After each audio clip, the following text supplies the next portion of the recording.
In this video, I'll show you how to contact TikTok support and talk to a real person. Let's get started. First, open the TikTok app on your phone. Tap on your profile, then click the menu icon in the top right. Now go to Settings and Privacy. Scroll down and tap on Report a Problem. Scroll down and tap on Submit a Report. Now, to reach a real person, tap on the chat box and type Talk to someone, then send it. You'll see an option to submit a ticket. Tap on it. Now describe your issue clearly in the message box. Once done, tap on Submit. Your request will be sent to TikTok support.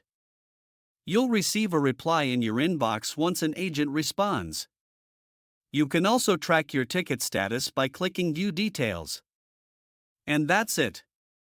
That's how you contact TikTok support and talk to a real person. If you find this helpful, don't forget to like and subscribe.